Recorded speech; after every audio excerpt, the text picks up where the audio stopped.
스르폿 월드 대 코스트 월드라는 제목으로 그동안에 제가 그 스르폿 회계 실전 분석을 하면서 간헐적으로 좀 소개했던 내용들을 모아가지고 좀 이론적인 측면에서 좀 소개를 더 추가로 할까 합니다. 상징적으로 그 스루풋 회계 대 코스트 회계의 현재의 위상이라고 그럴까? 또 현실을 나타내는 것을 그 비대칭적인 이 바벨, 역기로 표현을 했습니다. 양극단화라고 그러면 같은 크기로서 수평이 좀 맞아야 되는데, 현재 입장은 이렇게 좀 상징적이지 않을까? 이렇게 생각해서 이 그림을 비유를 해 봤습니다. 구독, 좋아요는 항상 좀 부탁드리고요. 별로 뭐 찾아오시는 시청자분들이 있는 그런 콘텐츠는 아니니까 좀 부탁드리고, 또 필요하시면은 1.5 배속을 보시기 바랍니다. 원가 회계가 잘못된 것이라면 어떻게 바로잡을 수 있을까? 이것이 그 스르폿 월드에서 고민하는 그런 내용의 제목이라고 할 수 있겠어요. 읽으면서 그냥 진행하겠습니다. 필요하면은 가끔 추가 설명을 좀 드리듯 하고 제 생각을 또 좀 말씀드릴까 합니다. 원가 회계에는 자의적으로 비용을 배부할 수 있기 때문에 의도하지 않게 현실을 왜곡해서 단위 비용, CPU라고 보통 얘기하고 있어요. 코스트 퍼 유니트, 정보에 근거한 의사결정을 오도한다. 시간이 흘러가 사라지듯 이미 지출된 비용도 없어진 것이지만 재고에 배부함으로써 실물 없이 숫자만 살아 자산으로 남는다. 여기서 또 제가 최근에는 GDP하고 비유를 해 봤는데요. 그 GDP에는 그 투자, 인베스트먼트가 들어가는데 재고 투자도 들어갑니다. 그런데 그 재고라는 것이 이미 써버린 비용인데 거기에 가공비가 배부된 재고로 그거가 들어가니까 GDP는 속된 말로 부풀려질 수밖에 없는 거다.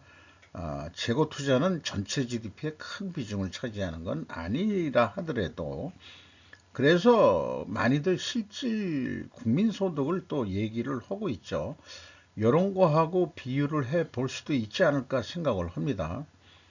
그래서 어떻게 바로잡을 수 있을까 그런 고민들을 하고 있지만은 하나의 이 위로라 그럴까요? 위안이라 그럴까? 아니면 자기 한계에 대한 한탄이라 그럴까? 이런 내용을 나름대로 이 전문가가 표현한 게 있습니다. 지난 100년 동안 원가 회계가 산업계, 학계, 회계사 단체, 회계법인을 얘기하겠죠.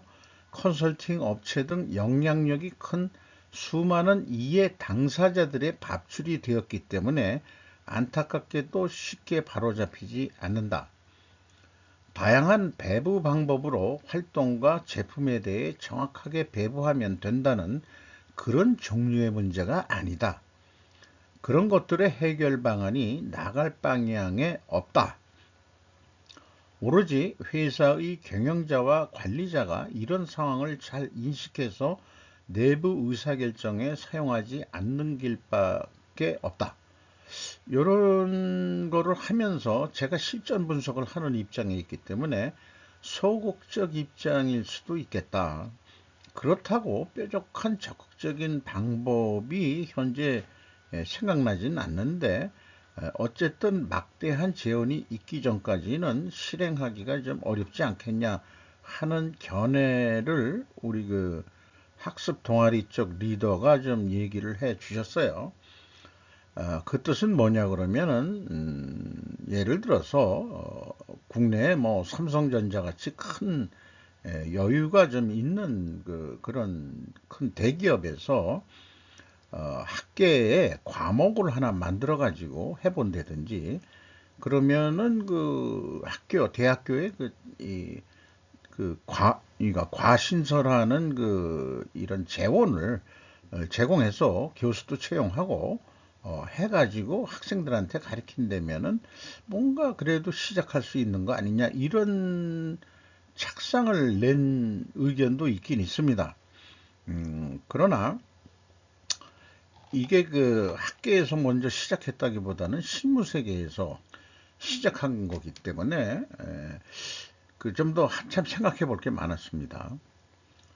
어, 결론적으로 배부는 왜곡, 가로 열고 제가 분식으로도 이거는 인식할 수 있다. 배부하는 것 자체가 분식회계다. 저는 그런 입장에 있습니다.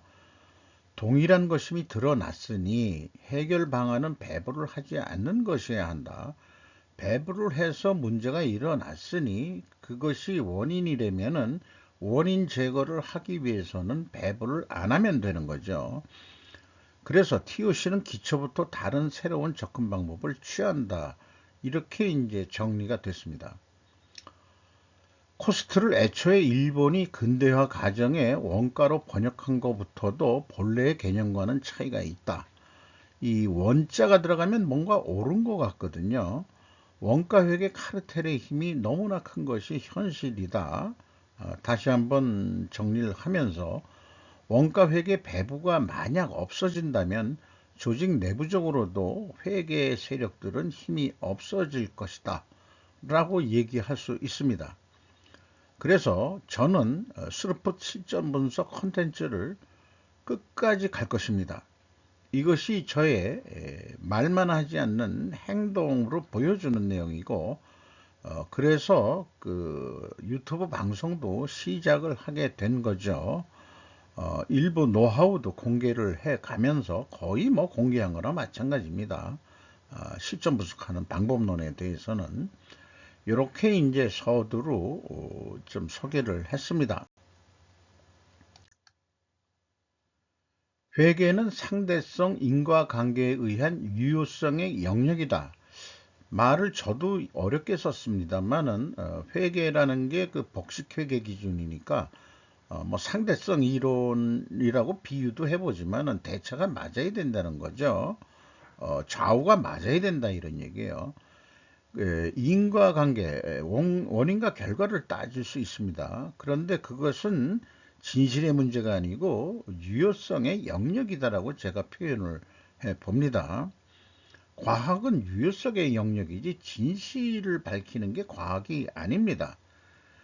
재고와 비용의 이중 딜레마, 이것이 이제 그 일반 회사가 겪게 되는, 항상 여기에 지금 딜레마 속에서 살고 있는 거죠.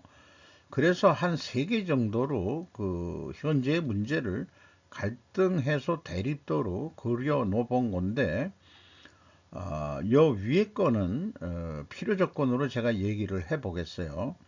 판매에 의한 이익 창출을 위하여는 반드시 원가를 낮춰야 한다. 이것이 현재의 패러다임이겠죠. 원가를 낮추기 위하여는 반드시 비용을 절감해야 된다.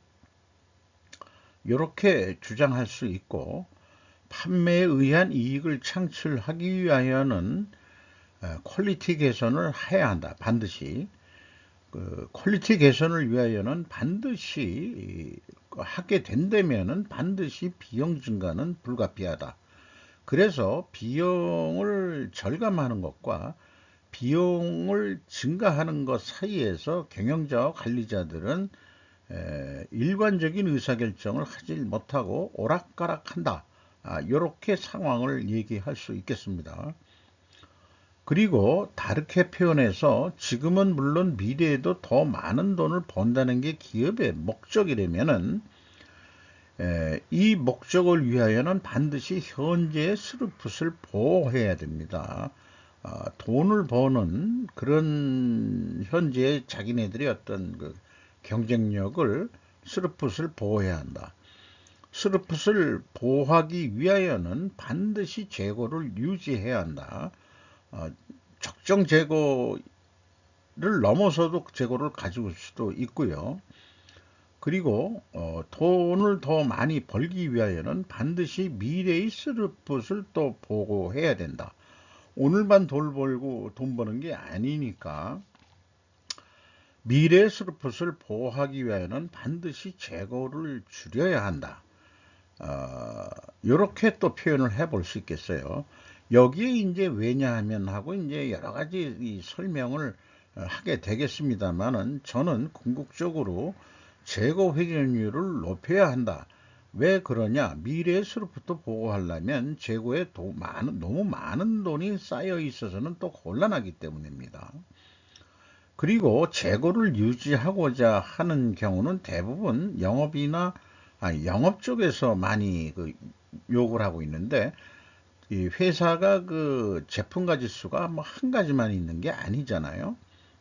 여러 가지 아이템들이 많기 때문에 어느 정도 충분한 재고가 있어야 필요할 때 그때그때 팔 수 있다 하는 게 영업의 입장이기 때문에 가능하면은 생산을 독려해서 생산 많이 해두세요. 우리가 이제 요모조모 팔아 먹을 거니까 이런 입장으로 돼 있을 수 있습니다. 그래서 재고를 유지한다와 재고를 줄인다는 이런 이 이분법 속에서 또 갈등을 하고 있는 거죠. 그래서 이런 것을 종합해서 볼 때 좀 더 크게 표현해 본자 그러면은 기업의 지속 가능성을 위하여는 요게 이제 뭐 지금은 물론 미래에도 돈을 본다는 게 기업의 지속 가능성이겠죠. 여기 요즘 지속 가능이라는 용어는 뭐 환경 이런 거 ESG 뭐 이런 것도 거론을 합니다만은 기업의 지속 가능성은 우리가 그런 것은 퀄리티도 그렇고 입장료라고 해서 꼭 이 기업 경영을 하자 그러면은 지불하지 않으면 안 될 그런 기본적인 돈은 인정하고 들어간다는 전제로 얘기를 하는 겁니다. 그래서 기업의 지속 가능을 위하여는 반드시 스루풋을 증가시켜야 한다. 스루풋을 증가시키기 위하여는 반드시 스루풋 관리회계 손익으로서 의사결정을 해야 한다. 또한 기업의 지속 가능성을 위하여는 운영경비를 감소해야 한다. 운영경비를 감소하기 위하여는 반드시 원가관리회계 손익 시스템을 유지해야 한다. 그래서 현재 스루프 관리회계 손익과 원가관리회계 손익은 대립관계에 있다고 할 수 있다. 이렇게 표현해 볼 수 있겠습니다. 손익 계산서의 표기 방법이 있는데 이게 이제 원가 회계든 스루프트 회계든 원가 회계를 기준으로 해서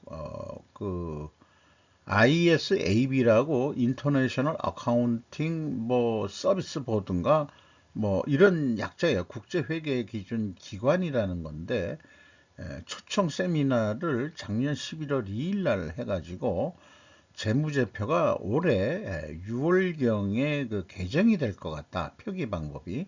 그래서 왼쪽에 영어로 이렇게 샘플을 제시를 했습니다. 그래서 손익계산서는 영어로 할 때 보통 PL이라고 그럽니다. Profit and or Loss. 그래서 PL 표라고 보통 얘기를 해요. 손익계산서는. 그래서 요거를 국문으로 제가 번역을 해서 소개를 좀 다시 한번 해드리는데, 원가 회계가 변경되는 거는 없어요. 매출에서 매출 원가를 뺍니다. 여기 코스트 오브 굿즈 소울드라고 되어 있죠. 국내에서는 이게 매출 원가, 여기 코스트 오브 굿즈 소울드, 제품 판매의 원가, 그러니까 매출 원가, 이렇게 이제 얘기할 수 있겠죠. 그러면은 그로스 프로핏으로 되어 있는데 이게 매출 총액이라고 국내에서는 표현을 하고 있고, 옛날에는 요거 끝나고서 판매관리비 하나만 달랑 넣었는데 이게 좀 많이 변합니다. 기타 운영 수익도 여기다 넣어라. 그러니까 메인 자기 본업도 넣지만은 기타 부업 운영 수익도 여기를 넣어라. 요게 돈놀이에서 나온 것도 요게 느라는 얘기 같기도 우선은 생각이 들어요. 나중에 구체적인 기준이 나오면 저도 학습을 해볼 예정이지만은, 그리고 이제 보통 그 판매 관리비도 그 판매비 따로 관리비 따로 쓰는 데가 있는데, 영업에 관련된 비용은 영업 비용으로 표기를 하고, 일반 간접비 같은 일반 관리비 성격은 일반 관리비로 또 표현을 해라. 거기다가 일반 관리비에 보통 감가상각비가 표현되는데, 아예 손익계산서에 굿윌 감가상각비를 써라. 여기 굿윌 임페이먼트 로스라고 되어 있죠. 요게 외국에서는, 우리나라는 지식재산권, 무형자산에 대해서 크게 평가들을 안 하지만은, 미국 기업들이 주가가 높아서 그런지 모르지만은 그 주가에 버금가는 어떤 그 손익, 그 재무상태표를 만들어 내려고 그러면은, 우리 기업의 가치가 현재 재무상태료는 한 100억 분이 안 되는데 주가는 1000억이나 돼서 10배나 된다 그러면은, 왜 이 시가를 중시하거든요. 그러면은 그 경우 주가가 팍 뛰었다 그런다면은 뭔가 우리 기업의 신뢰도가 높아졌기 때문에 그런 거니까, 그런 평가를 해서 굿윌이라는 지식재산권이라고 저는 표현을 하고 있습니다만은, 그거를 설정하는데 이 굿윌은 감가상각도 하게 돼 있습니다. 또 그것도 깎아 나간다 이거죠. 건물만, 유형자산만 감가상각하는 게 아니고, 그래서 유무형자산은 모두 감가상각을 인정받고 있으니까, 이거는 물론 현금이 나가는 거는 아닙니다만은 비용으로 인정이 되죠. 그리고 기타 운영비용, 그 영업에 관계없는 운영비용들이 또 나갈 수 있으니 그것도 좀 표기를 해라. 그러면 옛날에는 판매관리비만 빼면은 그거를 영업이익이라고 표현을 했는데, 이제 여기 보면은 오퍼레이팅 프로핏이라고 되어 있으니까 운영이익으로 번역을 해야 되지 않겠냐. 그러니까 매출 총이익이 어떻게 생각하면 영업이익이고, 운영이익은 그 영업을 하기 위해서 수반된 여러 활동들을 그 가감해서 운영이익이 얼마 나왔다. 기업 전체의 성과를 보려면은 요 정도로 봐야 되지 않겠냐. 그런데 일반적으로 이제 우리나라는 연결 재무제표를 쓰라 그러지만은, 여기에 별도로 종속 및 관계기업의 수익과 종속 및 관계기업의 처분이익을 또 따로 표현을 해라. 그래서 요거를 그 가감한 결과는 파이낸싱과 법인세 차감 전 순이익이라고 이렇게 표현해야 될 것 같습니다. Profit before financing and income tax니까 이렇게 제가 번역을 해봤어요. 그리고 별도로 이자부채 지급이자를 또 따로 써라. 그리고 연금부채 지급이자도 따로 써다. 이렇게 되어 있습니다. 그래서 세전이익이 나오고 법인세가 얼마 나가서 당기순이익이 얼마 남았다. 이렇게 변경이 될 것 같다고 그럽니다. 그래서 요거를 조금 오늘 다시 좀 견해를 추가를 하고 싶은데요.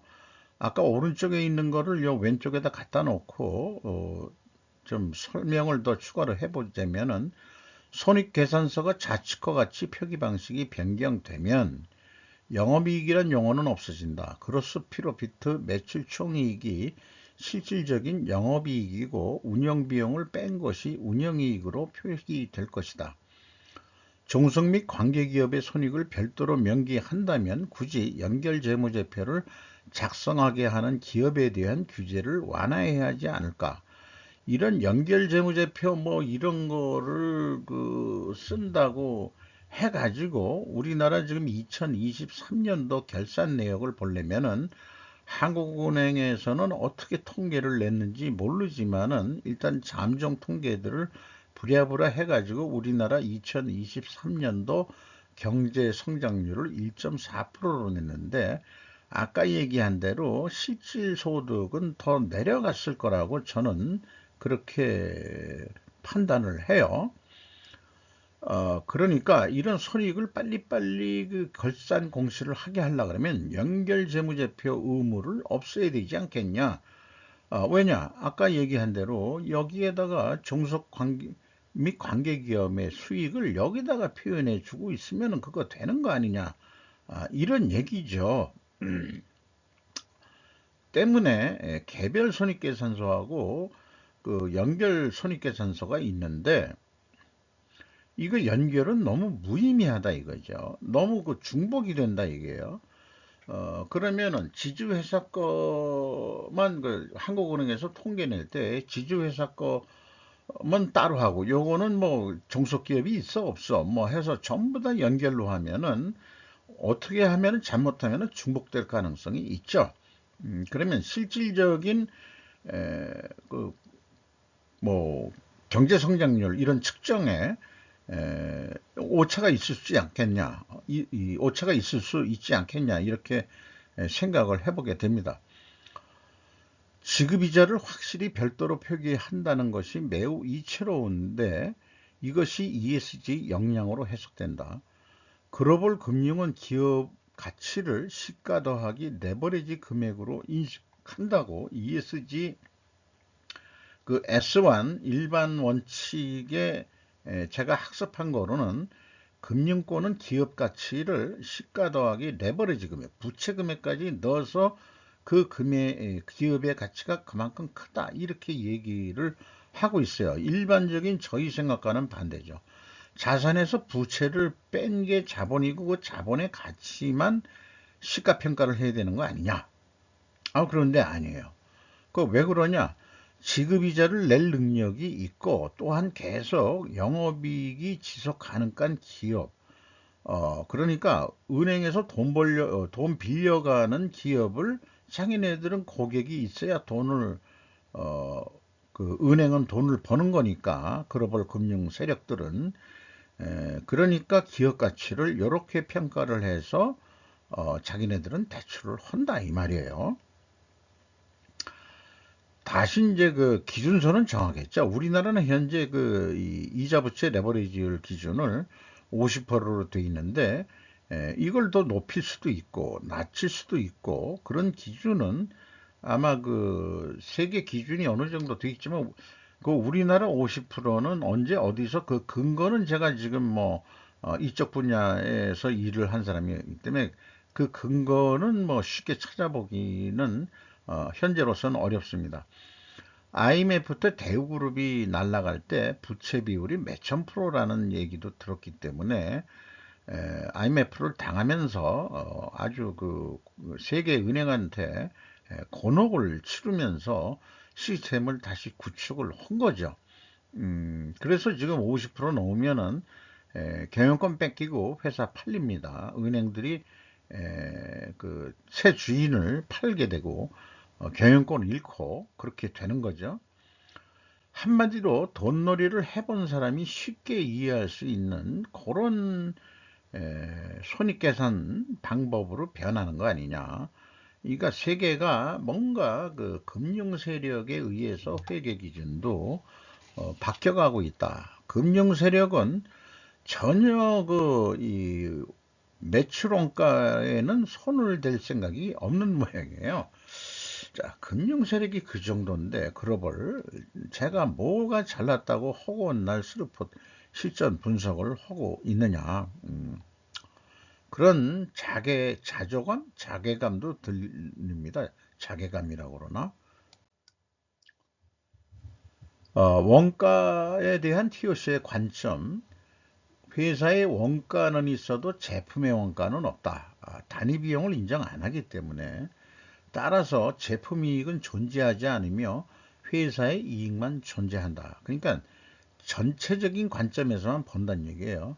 원가 회계는 독점의 논리일 뿐이다. 요거는 이제 제가 생각해보는 논리고요. 그리고 회계 7원칙을 우측에 정해져 있는데 회계 기준은 GAAP라는 게 있고 IFRS라는 두 가지가 혼용이 되고 있습니다. 상장 기업은 IFRS로 하고 있고 비상장 기업은 GAAP. 이게 일반적으로 업세트된 인정된 회계 기준 이렇게 이제 되고 있습니다.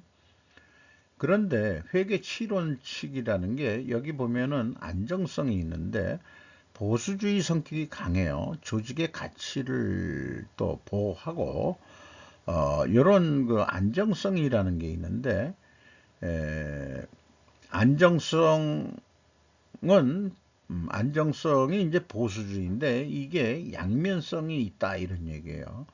이게 안정도 해야 되지만은 보수성이 있는데 같은 말인 것 같지만 최근에 그 보수성이라는 것은 안 변한다는 게 아니고 예를 들어서 반도체 회사 같은 경우에는 공격적인 투자를 계속 해야 되거든요.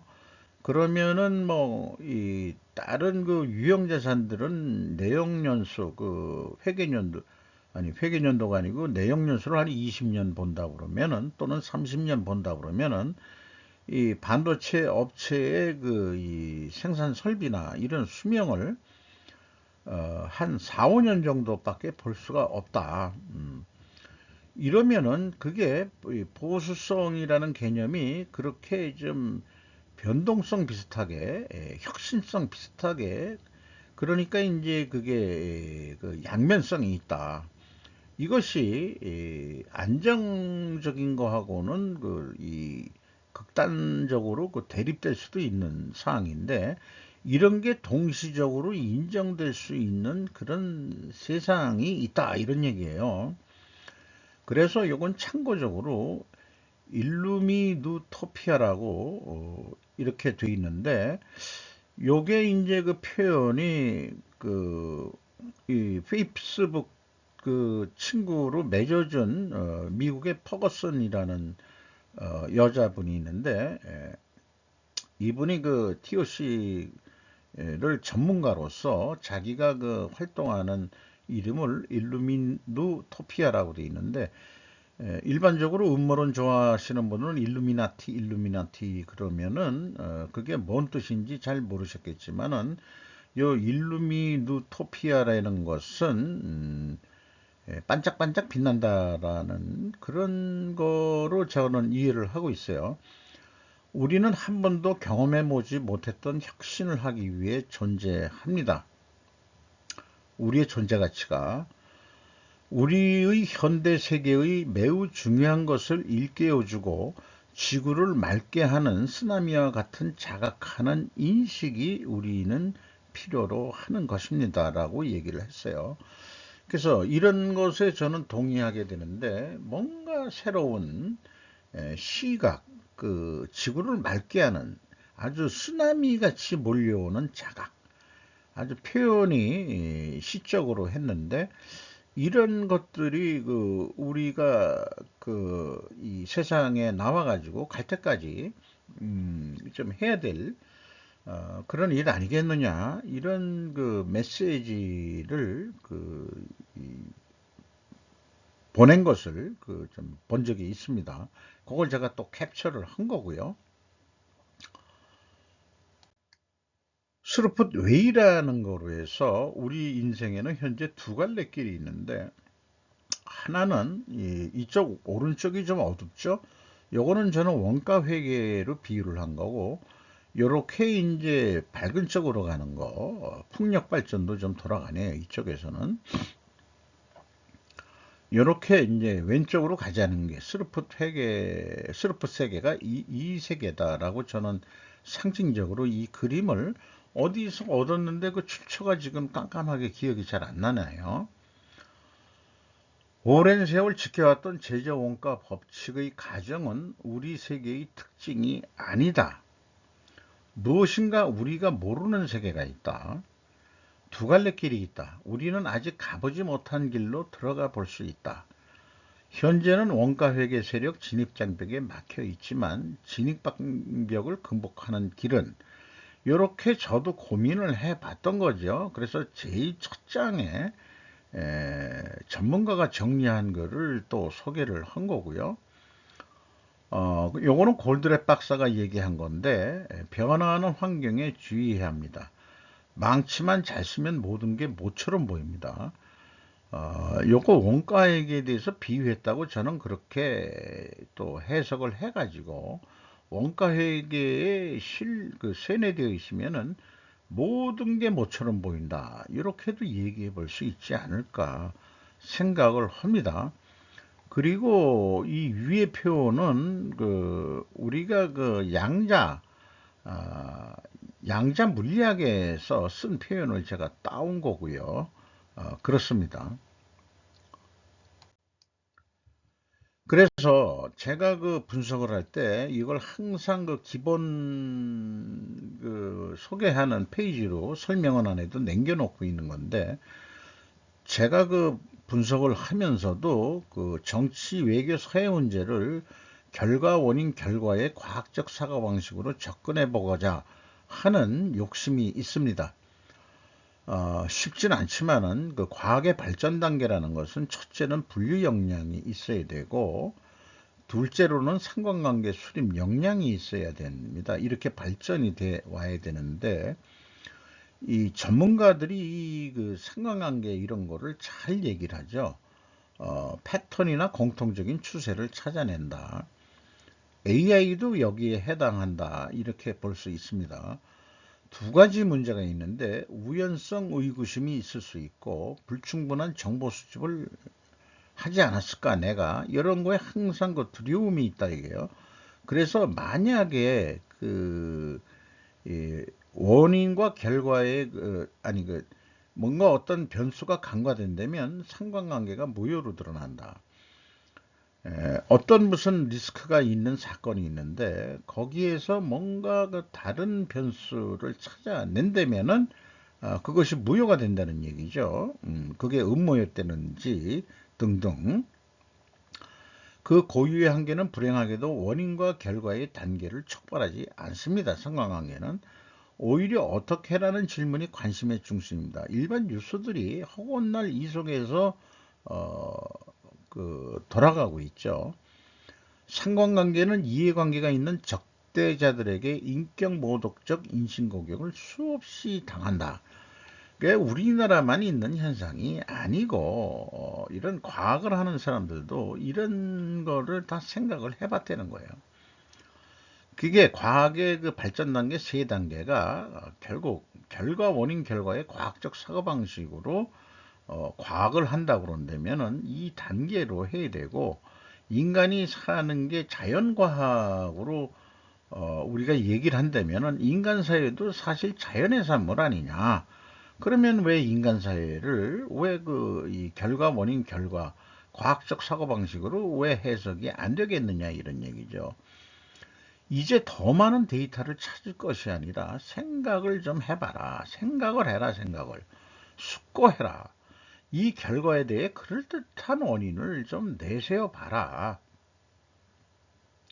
갑자기 지금 생각나는 거, 김건희 씨가 왜 명품백을 받았냐. 그 원인을 한번 그럴듯한 원인을 좀 내세워요. 봐라. 워낙 사치를 좋아해서, 아니 그냥 첫 느낌은 그건가요? 잘 사는 사람인데 잘 사는 사람일수록 그럴지 어떨지는 모르겠습니다만, 뭐 이걸 그 얘기하면서 지금 당장 생각나는 게 최근 뉴스에는 그것뿐이 생각나는 게 없어서 그렇습니다. 무엇 때문에 이 결과가 존재하게 되었을까? 생각해낸 원인이 유효하다면 이 원인이 반드시 설명해야 할 현실에서의 또 다른 결과는 무엇일까? 사치를 좋아하기 때문에 또 나타나는, 반드시 현실에서 나타나는 또 다른 결과는 뭐냐 이게요. 계속 그 사치를 좋아하기 그가 원인이 되면은, 명품백 받은 거 있다면은 그 사치가 근본 원인이 되면은 사치를 좋아한다는, 다른 결과는 뭐냐 이게요. 다른 결과는 그거를 제시하지 못한다면은 원인으로서는 유효성이 떨어진다 이렇게 봐야 되겠죠. 원인 가정들은 여전히 반증될 수 있다.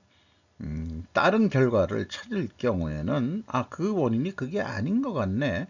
설명될 수 없는 하나의 현상은 가정을 거짓으로 만들지만 유효성이 손상되는 것은 아니다. 요거는 뉴턴 법칙이 나왔는데 상대성 이론으로 뉴턴 법칙이 무너졌죠. 그러나 그것이 거짓이 아니다 이거죠. 뉴턴 법칙은 지구, 태양계에서는 적용이 되지만은 아인슈타인의 논리는 우주로 확장이 되죠. 그런 적용 범위가 좀 틀린 거 아니겠느냐. 그러니까 유효성의 범위의 문제다. 이렇게 얘기할 수 있을 것입니다. 그리고 원인이 인격 모독적인 인신 공격적인 것이었다면은 제가 사치를 좋아한다는 게 어떻게 생각하면은 인격 모독적이고 인신 공격적인 게 되지 않습니까? 그러면은 그 원인으로서 원인을 세우는 것을 포기하는 것이 바람직하다. 인격 모독으로 돌아간다면은 그것은 과학적인 사고방식으로 갈 수가 없다는 거죠. 그러면 왜 명품백을 받았느냐? 그럴듯한 인신 공격적인 그런 것 말고 다른 그럴싸한 원인을 찾아봐라. 제 머리로는 잘 안 떠오르는데 과제로 하나 남기고 싶네요. 이론의 종말은 없다. 요게 누가 한 얘기입니다. 밑에 계신 분이. 이론은 실험으로 검증하거나 반증할 수 있는 가설이나 모델 이상의 의미를 지닌다. 이론은 고도의 선택적 서사이며 전인 미답의 지대를 헤치며 열어가는 구별의 속길이다. 그 이론하고 현실은 다른 거야 이렇게 얘기하는 사람한테 제가 이 얘기를 해주고 싶어요. 데이터를 동력으로 하는 사유란 존재하지 않는다. AI 빅데이터를 미리 예견을 한 건데 빅데이터를 분석하고 귀속 및 종속 관계를 바탕으로 패턴을 찾아내죠. 이분도 뭔가 많이 공부를 한 거예요. 인과관계는 상관관계로 대체되어 버린다. 빅데이터나 이런 거로 하면은 인과관계로 가야 되는데 상관관계로 대체되어 버린다 이게요. 발전 단계가 다시 후퇴한다는 거죠. 그러나 데이터가 작동시킬 수 있는 것은 그저 계산일 뿐이다. 이렇게 낮게 평가를 하고 있습니다. 이 표현은 한병철 우리 그 철학자 독일에서 교수로 일하시는 분이죠. 에로스의 종말 7장 이론의 종말 중에서 이렇게 했습니다. 현재 우리 사회가 이론의 종말에 가고 있는 중이다. 에로스만 종말이 되는 게 아니고 그러나 이론의 종말은 없다. 이렇게 위로를 받는 글을 제가 어떻게 남겨놨던 모양이에요. AI는 원인과 결과 논리에서 상관관계로 인간의 사고 능력을 퇴보시킬 것이다.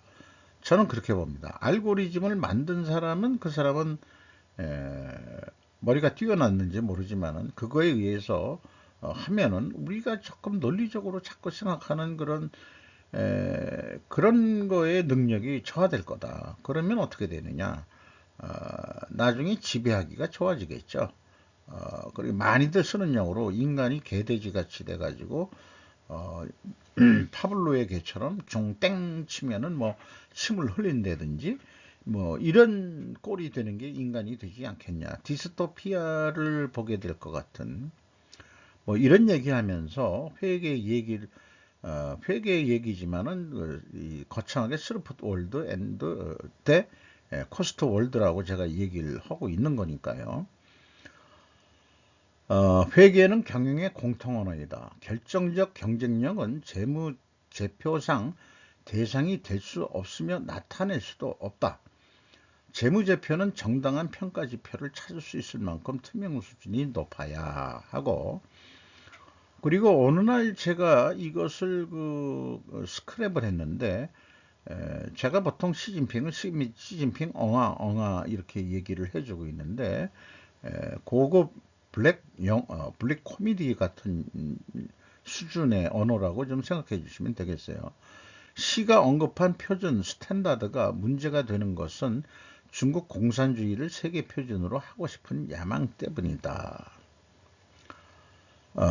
이 시진핑이 표준이라는 것은 세계적인 공통 언어가 돼야 된다라고 이 시진핑도 그 공학도죠. 그 전공은 이런 표현을 했다는 거예요. 어쨌든 말이 오를 때는 그 인용을 하는데 문제는 이 사람이 생각하는 세계 표준이 문제가 있는 거죠. 어, 한국회계기준원에서 요즘 우리가 그 비트코인 하면 이제 이런 얘기를 하는데 가상화폐, 가상자산 회계 공식 규율이 강화 이렇게 돼서 한국회계기준원에서 메일을 보낸 것을 좀 정리를 해봤습니다. 가상자산 회계 처리 감독 지침이 재정 공포가 작년 12월 20일 날 증권 증선이라는데 증권 뭔 풀네임은 모르겠네요.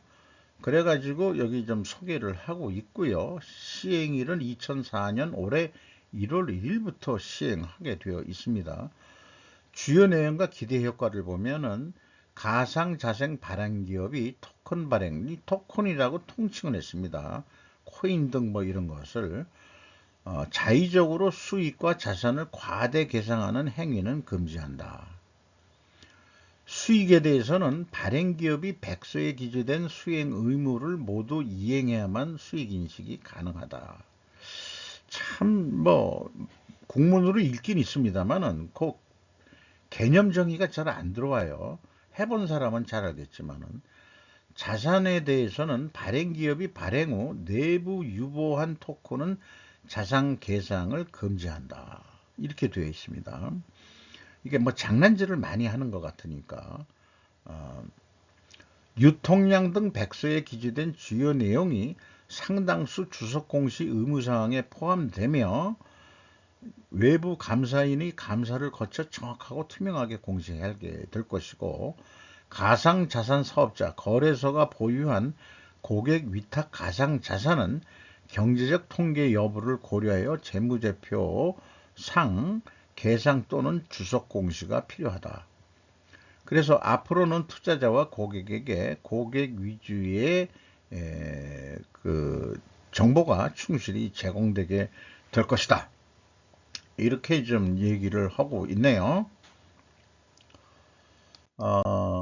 어저께 그 영업 잠정 실적 한 거 좀 몇 군데 소개하고 끝내도록 하겠습니다.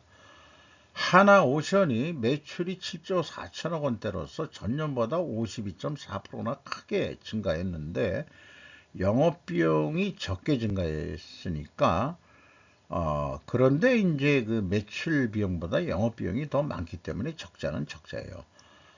적자가 88.1% 감소했으니까 실질적으로는 전환이익이 88.1% 증가했다. 이렇게 표현할 수 있겠죠. 회사의 그 원인 설명은 물량 증가에 따른 매출액 증가 및 영업마진 개선에 따른 적자폭 개선, 이연법인세 자산 인식 등에 따른 일시적 당기순이익 증가.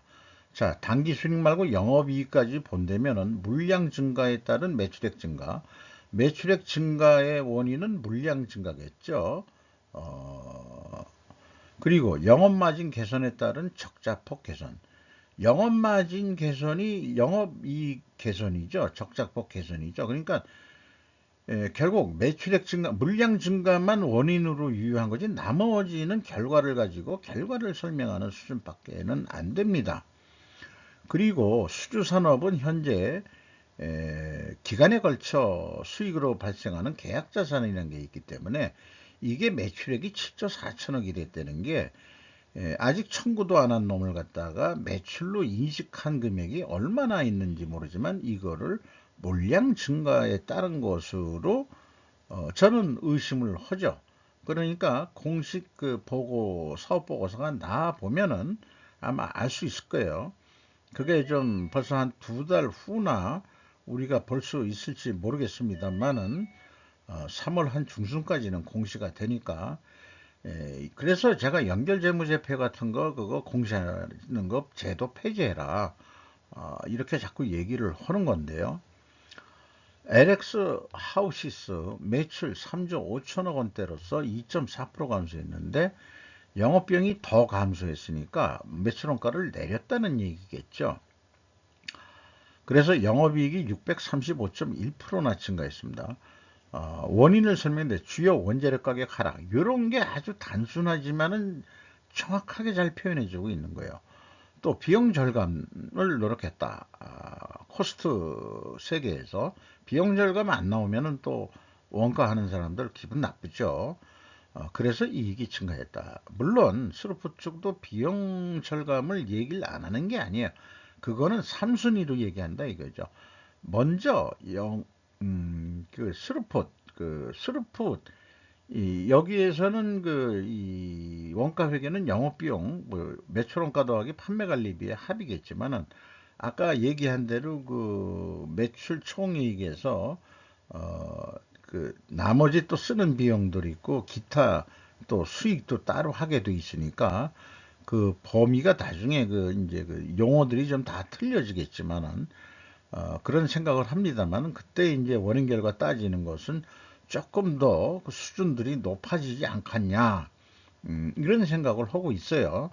지금 회계하시는 분들이 국어 공부를 조금 더 해야 되지 않겠냐 그런 생각도 해보게 되고요.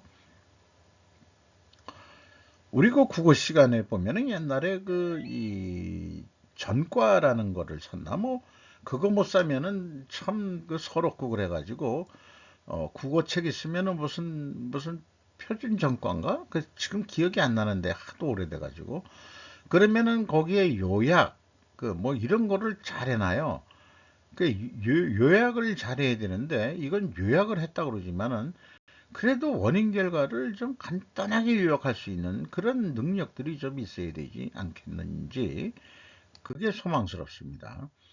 일반 그 투자자들한테 이거 보고서 투자하라고 하는 얘기 아니에요. 그럼 알아먹게 좀 해야 될 거 아니냐. 보통 사람들이 이해할 수 있게. 삼성증권 매출이 13조 1,700억 원대로서 2.3% 감소했고 영업비용이 더 줄였으니까 영업이익이 28.1% 증가했습니다. 자, 증권 분야는 제가 잘 모르지만 브로커리지 매출 증가, IB 및 상품 운영 손익 및 금융수지 안정화에 따른 실적 개선, 금융수지 안정화 뭐 이런 것들은 추상적인 용어로 해서 바람직하지가 않습니다. 좀 쉽게 좀 무식하게 좀 표현 좀 해주라. 그 무식한 것이 단순한 것이 오히려 해맑다 이렇게 얘기할 수 있겠어요.